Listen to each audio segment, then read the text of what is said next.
Everyone, good morning, students. Let's start your new chapter number 8, cell structure and functions. यानी यहाँ पर हम cell का स्ट्रक्चर क्या होता है एंड सेल के फंक्शन क्या होते हैं इसके बारे में स्टडी करना है. You know already the organism of any living start from a single cells. यानी जो सिंगल सेल होती है उसी से हमारे जो लिविंग्स होते हैं उनके जीवन का क्या है ओरिजिन होता है. फर्स्ट सेल से ही एक आप देख सकते हैं इतने बड़े plants, big plants like as mango trees and like as elephant, like as rats, ये सभी ये सिंगल सेल से स्टार्ट होते हैं. और इन फर्दर डिवीज़न होता है सेल्स के अंदर. क्या होता है? फर्दर डिवीज़न होता है और एक सेल से दो से चार से ऐसे ही सेल्स इंक्रीज होती चली जाती हैं और एक पूरे लिविंग्स के बॉडी का निर्माण होता है. You have already learn that things around us are there are two types, living and non livings. Further you may recall that all living organisms carry out certain basic function like as excretion, reproduction, sensation, growth, movement, excretion. ये सारे जो functions होते हैं ये found only in the livings. Different set of organ perform the various functions you have listed. यानी जो भी हमारे functions जो मैंने अभी बताए लिस्टेड किए हैं ऊपर, उनमें क्या डिफरेंट टाइप के जो ऑर्गन्स होते हैं उसमें वर्क करते हैं. डिफरेंट ऑर्गन वर्क करते हैं और ऑर्गन सिस्टम बनता है. तो उनका जो फंक्शन होता है सभी ऑर्गन का क्या है डिफरेंट होता है. In this chapter you shall learn about the basic structural unit of an organism. यहाँ हम एक मूलभूत इकाई के बारे में पढ़ेंगे जो क्या है structural unit of life, structural unit of an organism that is called cell. Cell may be compare to bricks. Bricks are assembled to make a building. Similarly, cells are assembled to make the body of the organism. Suppose आपको एक room prepare करना है, okay आपको room prepare करना है. Suppose आपको एक room बनाना है या एक बिल्डिंग बनानी है तो आप क्या करेंगे? फर्स्ट स्टार्टिंग आप एक ब्रिक से करेंगे, एक ब्रिक्स लगाएंगे. उसके बाद नेक्स्ट ब्रिक्स को फर्स्ट वाली ब्रिक्स से क्या है ऐड करेंगे थ्रू सीमेंट के थ्रू. और इसी तरह से आप जब उनको ज्वाइन करते चले जाएंगे तो वन ब्रिक को आप क्या समझेंगे? Cells. One brick that is called cells. And cells further divided you add bricks to bricks with cement के साथ आप ब्रिक्स को ऐड करते चले जाते हैं और उससे क्या है एक रूम प्रिपेयर होता है. और जब आप ऐसे ही अदर रूम्स उसमें बना देते हैं तो पूरी बिल्डिंग बन जाती है. सेम इसी तरह से हमारी बॉडी में भी होता है. सेल्स से टिश्यू बनते हैं. टिश्यू मीन्स आपका एक रूम बन गया. फिर क्या बनता है? ऑर्गन बनता है. फिर आपने क्या है एक बिल्डिंग बना दी, अपना घर बना दिया. और सपोज आप जैसे ही बिल्डिंग किसी एक जगह पर हो तो वहाँ क्या बन जाता है? कॉम्प्लेक्स बन जाता है वो. ओके स्टूडेंट, तो ऐसे यहाँ पर हमारी सेल्स भी वर्क कर रही है एज ए ब्रिक की तरह. Discovery of the cells. Robert Hooke in 1665 first time discover the cell. Robert Hooke slice of cork under a simple magnified device. यानी एक मैग्नीफाइड डिवाइस थी, यानी चीज़ों को जो बड़ा करके दिखा देती है. वो सिंपल थी. बहुत पुरानी बात है, आप समझ सकते हैं ओल्डन टाइम की बात है, 1665 की बात है. तो सबसे पहले जो रॉबर्ट हुक थे वो एक जो छाल होती है कॉर्क कहते हैं, प्लांट का जो आउटरिंग कवरिंग होती है उसके टुकड़े को लेकर वो क्या है स्टडी कर रहे थे अपने माइक्रोस्कोप में. ही टुक थिन स्लाइड ऑफ कॉर्क, बहुत छोटी या पतली कह सकते हैं, पतली उन्होंने बहुत ही कॉर्क लिया था उसका. And observe them under a microscope. He notice partition box of the compartment in the cork of the slice. इस तरह के बेटा उन्होंने क्या देखे थे? ये जो दिख रहा है ना आपको छोटे छोटे बॉक्स दिखाई दे रहे हैं जगह जगह पर. ये जो डायग्राम था आपको देखो, जैसे हनीकॉम मीन्स जैसे आपकी मधुमक्खी का या हनी बी का जो वो होता है जिसमें वो बैठी है, छत्ता जिसको कहते हैं, उस तरह से ये नज़र आ रहे हैं. तो इस तरह के उन्होंने स्मॉल बॉक्सेस देखे, छोटे छोटे बॉक्सेस देखे.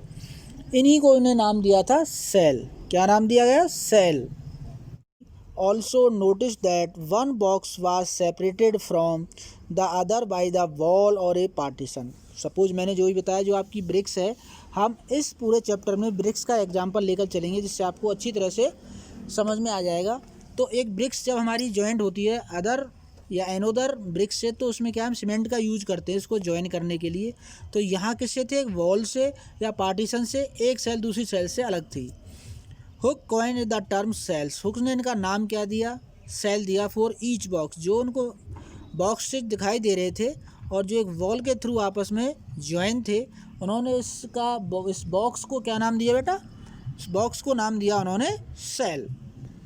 वॉट हुक को ऑब्जर्व एज बॉक्सेज और cell in the cork were actually dead cell, जो भी उसने खोजा था हुक ने उस समय, वो कैसी थी, सभी डेड सेल थी। आप जानते हैं प्लांट की जो आउटर कवरिंग होती है और ओल्ड होता चला जाता है प्लांट, तो उसकी जो बार्क है वो छाल जिसको कहते हैं, वो डेड सेल्स होती हैं।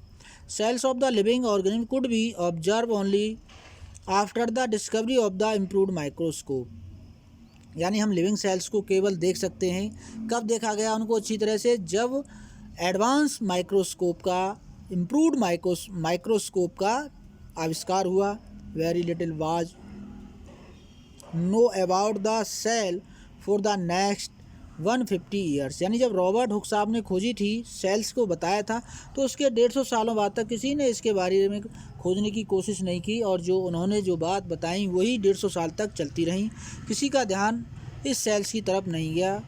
Today we know a lot of about cell structure and its functions because of improved microscope having high magnification, यानी हमारे पास हाई मैग्नीफिकेशन के क्या है, माइक्रोस्कोप अवेलेबल हैं, तो उनसे हम क्या है, सेल्स की डिफरेंट स्टडी करके हम उसकी बता सकते हैं, उसका फंक्शन बता सकते हैं। 10 cell both bricks in a building and cell in the living organism, यानी ब्रिक्स कहाँ पर, एक बिल्डिंग के अंदर बेसिक यूनिट होती है। आप जानते हैं बेटा कि जब फर्स्ट ईंट लगाई जाए, सबसे पहले क्या लगाएंगे आप, एक ईंट तो लगाएंगे, इतनी 10-20 ईंटों के साथ लगा देंगे। फर्स्ट ईंट जब आपकी फाउंडेशन में रखी जाती है तो क्या होती है, उसका बेस होता है। ऐसे ही लिविंग्स की बेस क्या होती है, बेसिक स्ट्रक्चर यूनिट क्या होती है आपकी, सेल। सेल से ही एक जीव का निर्माण होता है, सेल से ही किसी भी ऑर्गेनिज्म की बॉडी का फॉर्मेशन होता है।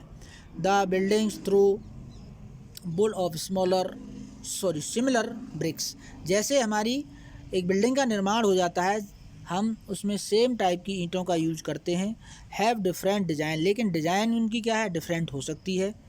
शेप साइज भी डिफरेंट हो सकता है। सिमिलरली लिविंग ऑर्गेनिज्म के अंदर differ from one another, cells आपकी डिफ़र हो सकती हैं, but all are made of cells, लेकिन आपकी जो बॉडी का साइज है वो डिफरेंट हो सकता है, ऑर्गेनिज्म डिफरेंट हो सकते हैं, बट वो बने हुए सब किससे होंगे, वन सेल से, सिंगल सेल से ही एक बॉडी का निर्माण होता है। और धीरे धीरे जब सेल डिवाइड होती हैं तो उससे क्या है, बड़े जीव का निर्माण होता है। Cell in the living organism are complex living structure unlike non living bricks. अब जानते हैं ब्रिक्स की एक सिंपल स्ट्रक्चर होती है, सिंपल वर्क होता है उसका, बट हमारे नॉन लिविंग्स हैं, जितने भी आपकी बॉडी में फंक्शंस हो रहे हैं सब वो सेल्स, टिश्यू, ऑर्गेनिज्म के थ्रू हो रहे हैं। तो आप जान सकते हैं कि एक सेल का वर्क एक ईंट के कंपेयर में बहुत ही क्या होता है, कॉम्प्लेक्स होता है, बहुत जटिल होता है और डिफरेंट वर्क होते हैं। सपोज ऐसे देख सकते हैं आप, ये डायग्राम है, ये आपकी बॉल है बेटा, ठीक है, ये बॉल, इसमें ईंट जो ब्रिक्स हैं आपकी कनेक्टेड हैं वन एनदर, एक दूसरे से। यहाँ पे क्या है, एक डायग्राम बनाया गया है, ये लिविंग सेल्स का डायग्राम है, ओनियन की सेल्स हैं ये।